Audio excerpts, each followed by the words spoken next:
All right, today we got Baby Breeze jumping off the porch. What's happening with you? What's happening with you, G? How you feeling, gang? Man, I'm all right. I'm blessed. How about yourself, man? Coolin', man. Blessed and highly favored. It's I a can pleasure dig to it. have you here with us for sure, though. Likewise, man. It's a pleasure to be here. No cap. So tell us what you out here working on in Atlanta. Man, just networking, shit, doing Dirty Glove.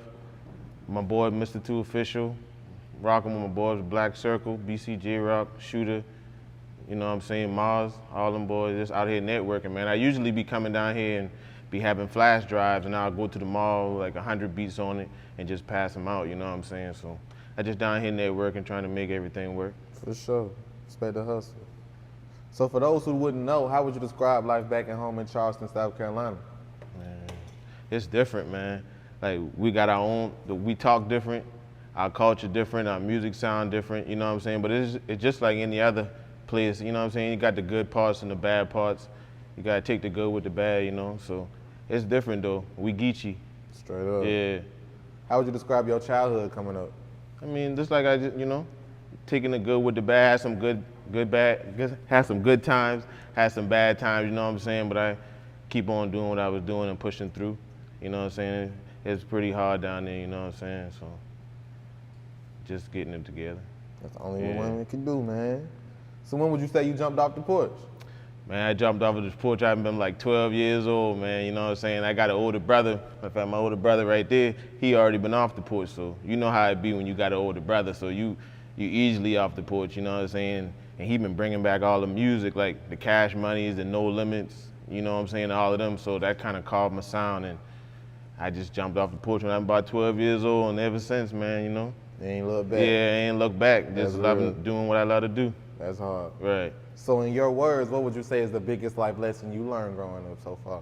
I'm gonna say my biggest life lesson, don't have expectations, you know what I'm saying? I feel like when you expect certain things, it ain't gonna go like how you really want it to go. It can still happen, but it ain't gonna go the way that you planned it out to happen. So, you know, I just prepare for the best, prepare for tomorrow, and prepare for the worst, you know what I'm saying, at the same time.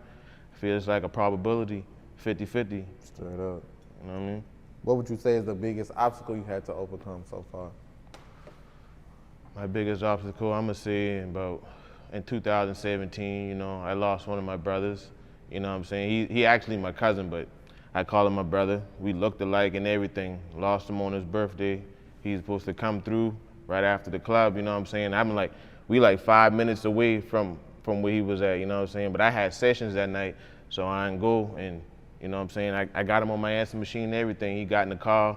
I can hear all that. I don't never listen to it. I got it in my email, but that was like a real hard time for me right there, because we was about to get a studio and everything, and it just seemed like it just go to sleep one day and wake up the next day, and it's all over, you know? Yeah. So that was a hard time for me, man. I kind of fall into a slump around that time, but I'm back up now, though. Straight up. Yeah, we doing it now. Nah, for real. Salute, man.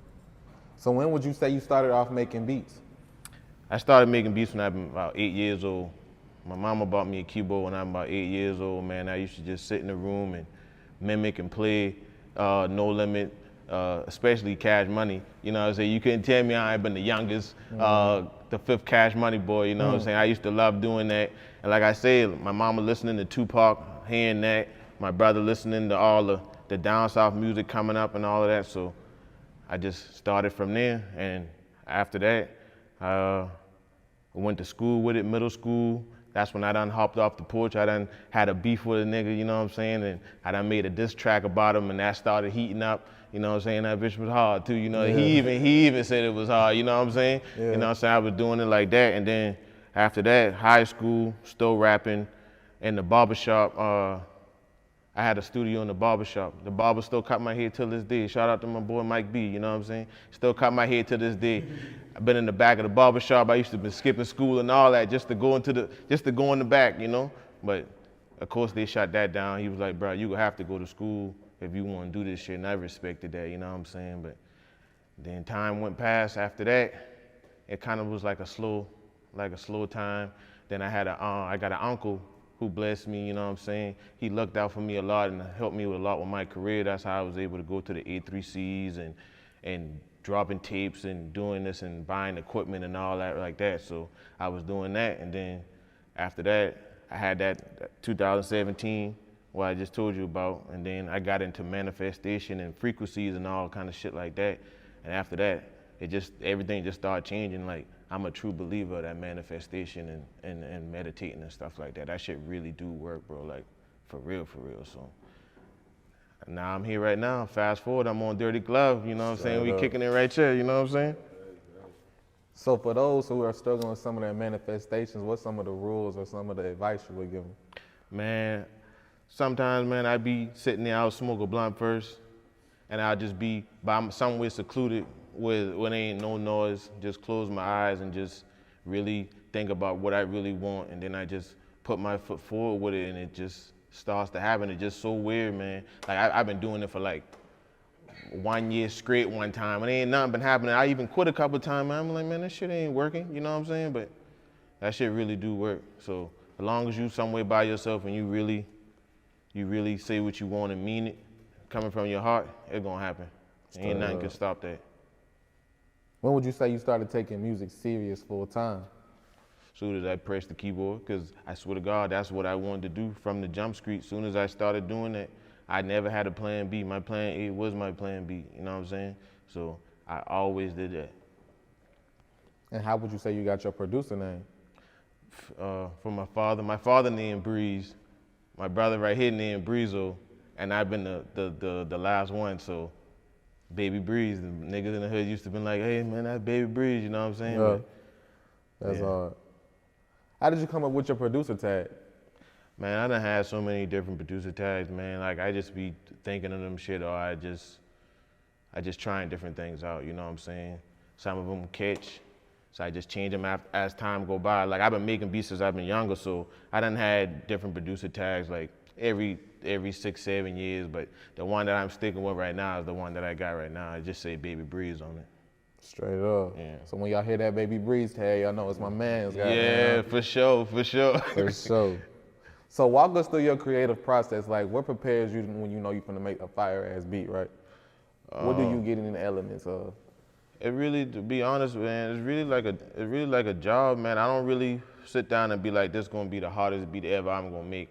I just know I'm a creator and I need to create, so that's what I do. I just sit down and I just build up my inventory every single day because I know that's what I need to do. You know, I might get this beat placed, I might not get that beat placed. Some beats I got placed now, I made them beats 2, 3 years ago, but they're just now coming to the surface right now, so I just sit down, smoke me a King Palm, you know what I'm saying? Get one of my juice in Arizona. Nigga try to get that endorsement, you know what I'm saying? Nigga, you know what I'm saying? That's all I do, and I just get to work. Yeah. Straight like that. Do you prefer to cook up on the spot, or do you prefer to already have it in the stash? Well, both. I prefer both, because I come from an era of being in the studio when I was younger. It been a whole different ball game then, man. Cash used to record the music differently. But now, since it's his own Fruity Loops and all that, and it's just so quick to make and all that, like, I'd rather have both. I'll pull up on you, I'll cook up on the spot, it don't matter, you know what I'm saying? We're gonna get it done. We're gonna get it done. It's gonna get done. Yeah, for sure. Yeah. Straight up. Would you say you're very hands-on with the artist you're recording, or would you prefer like to step back and just let an engineer take place as the engineer do his job? That depends on the artist, man. Because sometimes artists just, you'll produce for them sometime, but y'all really don't have that relationship. They just happen to get one of your beats off of YouTube or something like that, you know what I'm saying? So it really depends on the artist, but I'd rather be hands-on. I'd rather be in the studio, vibe out, you know what I'm saying? Or you can just pick my beats as long as you just rap on them, you know what I'm saying? Straight up. Yeah. A lot of your beats have samples in them, right? Has there been any issues with sample clearances? No, not at all. Like, when labels want them, they get it done, man. Like, independent artists, they might go through a little trouble, but when it be a label, they be like, nah, it's cool. You know what I'm saying? We got that. We'll handle that part. And that's just what it be. I've never had a problem with any of them. That's real. Yeah. How do you feel about people making tight beats? I feel like it's cool. I feel like that opened the doors for a lot of stuff. Like, when artists be hopping on YouTube, they're gonna type in the artists that they like the most. So if I'm liking Money Man, I'ma jump on there and type in Money Man type beat, and there's a whole list of cats up there with hard Money Man type beats. So I think that's cool. That's just like a marketing strategy for a producer. I do it all the time on my YouTube channel. You go on my channel, you can see Money Man, Lil Baby, City Girls, Mulatto, you know what I'm saying? Whatever. 'Cause I know that's what they're looking for. Yeah. So that's what I do. Straight up. Y'all heard it here first. Free game. Yeah. So how do you feel about other producers posting and selling beats, like you saying, using the name and using the strategy to lure like artists in to like hear their production, just to get, you know what I'm saying, they leases sold or whatever? I mean, I feel like that's what you gotta do, man, because especially if you ain't known like that on YouTube and I just put up, say for instance, I ain't had a YouTube, I just get on YouTube and I just put Baby Breeze type beat, and boy be like, man, who is Baby Breeze? Ain't nobody, the algorithm ain't catching Baby Breeze. You know, if you understand what I'm trying to say. It really don't make no sense if you putting out beats, if you ain't gonna name them something, or you can name it a hip hop beat. I see hip hop beats up there that got hundreds of views, hundreds of thousands of views, you know what I'm saying? So I think it's a good idea, man. I'm all for the lease. Whatever float the boat. Yeah, I'm all with it. Straight up. So how did you end up producing BRS Kash's and Mulatto's Kash App? Man, that day, man, I've been just riding home, and I heard the Yin Yang Twins whistle while you twerk song on the radio, and I was like, damn, boy, that shit hard. I almost forgot about it, you know what I'm saying? Because nowadays time, how it be going. I heard it, I did it, I made that beat probably like 30, 45 minutes. I named it Kash App. I put it on my YouTube, you know what I'm saying? A lot of cats started doing a song called Kash App, but then after that, like a month or two later, I sent it to Zach on the track, and he put it on his channel, and even more people start doing the Kash App, and then Cash, my boy Naj, shout out to Naj, he called me, you know what I'm saying? He was like, we want that beat, we got Mulatto on it, we want y'all to come out here to the A, and then, you know what I'm saying, the rest was history. That's exactly how it happened. Just like that, off of YouTube. Yeah. That's what I'm saying. You can't sleep on YouTube, man. Like, especially producers, man. You cannot sleep on that YouTube wave, man. If you consistent with it and you own it, you gonna make money off of it, bro. Leasing beats every single day.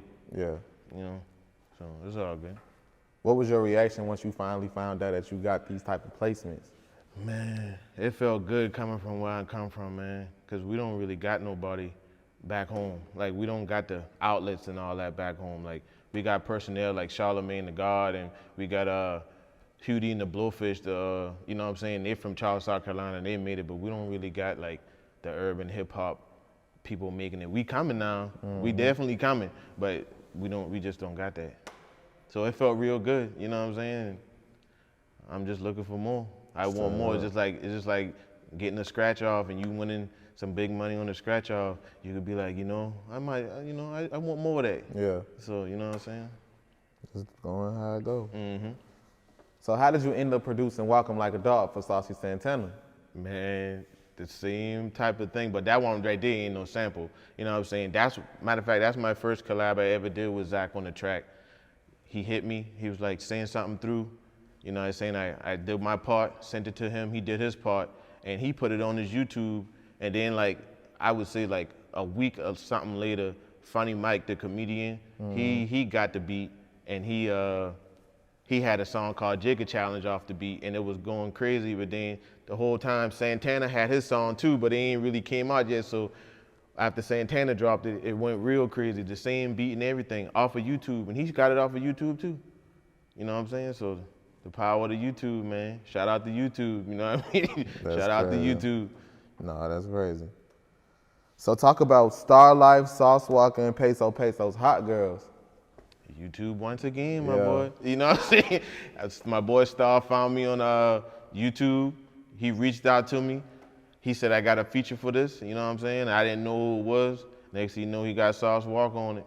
They shooting a video and everything. So shout out to my boy Starr Lyfe. You know what I'm saying? Shout out to Sauce Walka, Pizzo, all of them. You know what I'm saying? That's real. Yeah.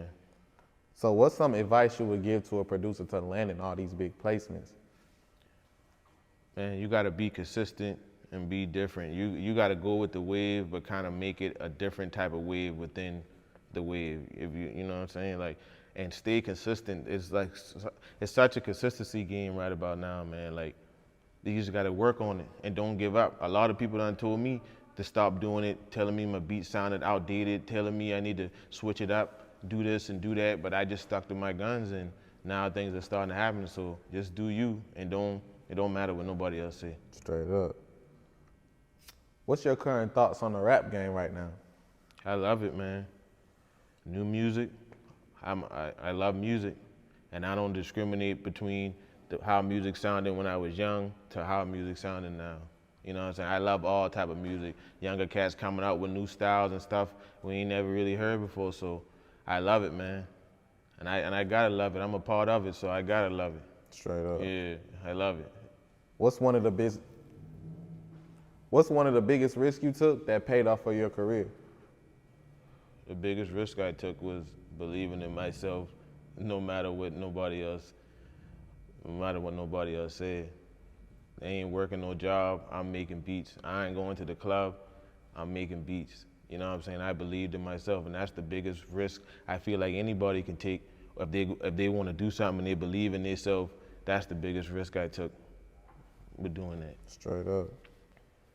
And how would you describe the music scene back at home right now in Charleston, South Carolina? We just ain't got no outlets, man. We got so much music. We got plenty talent. Like I said, we talk different. We sound different. People be thinking we from an island. We right there in Charleston, South Carolina on the beach chilling, you know what I'm saying? Yeah. So it's lovely, you know what I'm saying? It's lovely. We just need the outlet and we just need to break through. But more and more people coming up and we doing a lot of work, so it's bound to happen, man. It's coming in. Yeah, it's bound to happen. Yeah. It's gonna happen real soon. Straight up. So what else are you working on right now? Man, I'm about to start dropping some more beat tapes. I'm about to drop a compilation tape like with other artists and stuff like that, and I got some more stuff in the works, you know what I'm saying? Some more with BRS Kash, my boy Batter TD, you know what I'm saying? A bunch of different cats. You know what I'm saying? Black Circle, I do a lot of beats for them, you know? Straight up. So I got a lot of coming, man. Like I'm saying, I'm just networking and getting it out here, man. So now they gotta see me and they gotta hear me. Straight up. Yeah. Who are some of the artists you ain't worked with yet that you want to work with in the future? My boy Drizzy Drake, and my boy Duke Deuce. So when y'all looking at this interview, man, and y'all see this, I already spoke it into existence, man. I need a Drake and I need me a Duke Deuce, man. Like for real, for real. Straight up. Yeah. Any last words and shout outs? Man, shout out to my city. Shout out to everybody who rocking with me. Shout out to everybody who ain't rocking with me. Shit, shout out to the world, man. Shout out to everybody. And shout out to Dirty Glove Bastard, man. I appreciate that. Man, shout out Baby Breeze, man. Word. Appreciate having you today. That's love. Gang. Okay, she wobbly, make a nigga want it. Okay, she poppin', she make a nigga own it. And she a little stripper with some big dick grippers. If you throw that